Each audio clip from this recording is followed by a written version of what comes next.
Good morning विद्यार्थी मित्रों। कक्षा 12 विषय भूगोल पाठ 5 परिवहन।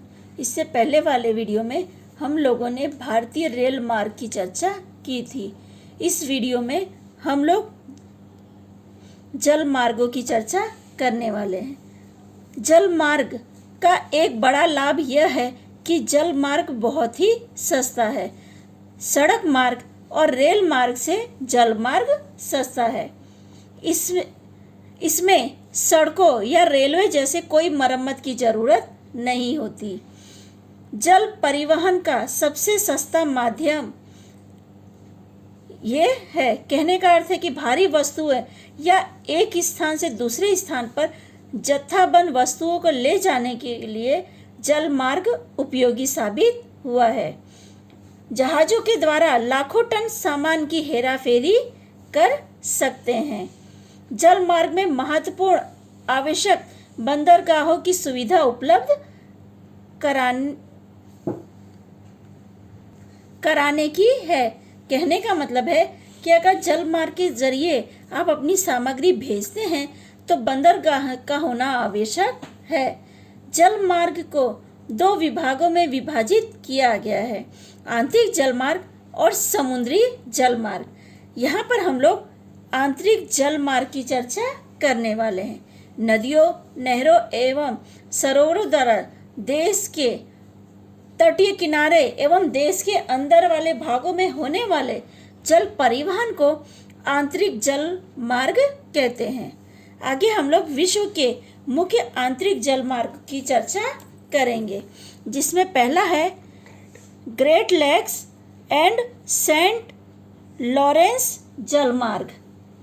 यूएसए कनाडा की सीमा पर आए हुए सरोवरों में से निकलने वाली सेंट लॉरेंस नदी अटलांटिका महासागर से मिलने के कारण इन दोनों देशों को 5 सरोवरों को नहरों एवं लॉक गेट से एक दूसरे के साथ जोड़कर विश्व को सबसे बड़ा आंतरिक जल मार्ग की सुविधा प्रदान करता है।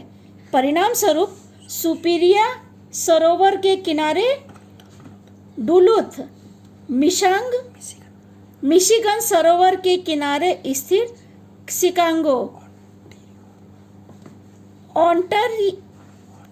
ओंटारियो सरोवर के किनारे टोरंटो, एरी सरोवर के किनारे स्थित बफेलो, क्वीलैंड एवं टोलेडो, ह्यूरोन सरोवर के किनारे ह्यूरोन आदि छोटे बड़े बंदरगाह विकसित हुए हैं।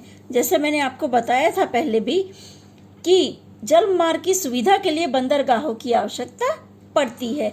तो ये जो 5 बड़े सरोवरों के नाम मैंने आपको बताए, उनके बाजू में जो बंदरगाह हैं, जैसे शिकागो, टोरंटो, ऐसे सब बंदरगाह जो हैं, ये उस सामान को उतारने के लिए उपयोग में लिए जाते हैं और इनका विकास हुआ है। इससे बड़े समुद्री जहाज क्यूबेक के दक्षिण से सेंट लॉरेंस से होकर इन महाद्वीप के आंतरिक भागों में काफ़ी अंदर तक जा सकते हैं। इसी कारण इन क्षेत्रों का औद्योगिक एवं आर्थिक विकास हुआ है। कहने का मतलब है कि जैसा मैंने आपको बताया था कि जहाज़ों के द्वारा लाखों टन सामान एक जगह से दूसरी जगह पर पहुंचाया जाता है, तो जिसकी वजह से उद्योग में भी मदद मिलती है और आर्थिक विकास भी होता है। दूसरा जल मार्ग है मिसिसिपी जल मार्ग। मिसिसिपी तथा उससे मिलने वाली नदियां तथा उनको जोड़ने वाली नहरें मैक्सिको की खाई तक एवं पूर्व के किनारे कुछ नहरों एवं नदियों द्वारा अटलांटिका किनारे के साथ संपर्क स्थापित हो सकता है। इन मार्गों द्वारा मालवाहक जहाज मिनियापोलिस तक आवागमन कर सकते हैं। तीसरा है पश्चिमी यूरोप एवं मध्य यूरोप का जल मार्ग। पश्चिमी यूरोप एवं मध्य यूरोप में विकसित औद्योगिक क्षेत्रों में यह जलमार्ग खूब उपयोगी या महत्वपूर्ण है। जैसा कि मैंने आपको बताया कि उद्योग के क्षेत्र में भी इसका काफ़ी उपयोग होता है, क्योंकि लाखों टन सामान के हेर फेर में जहाज़ों का उपयोग किया जाता है। यूरोप के उत्तरी मैदान को पार करके नॉर्थ सी यानी उत्तरी सागर को मिलने वाली सीन, राइन एवं एल्ब नदियों के अलावा उनकी सहायक नदियां एक दूसरों के साथ जुड़कर महत्वपूर्ण आंतरिक जलमार्गों का निर्माण करती है। चौथा है वोल्गा जलमार्ग। पूर्वी यूरोप की मुख्य नदियां वोल्गा, डॉन, नीपर आदि नदियों द्वारा विशाल जलमार्ग प्रणाली की रचना हुई है।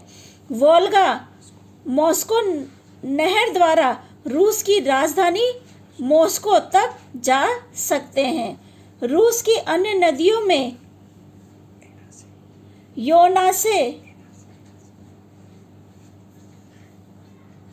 येनासे एवं लीना नदियां अल्प जनसंख्या वाले क्षेत्रों में गुजरने के कारण विशेष महत्व नहीं रखती हैं।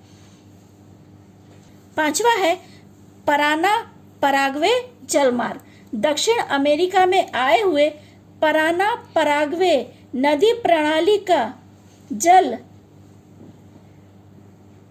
रियो डी ला प्लाटा के ज्वारमुख से होकर अटलांटिका महासागर से मिलती है। पराना नदी में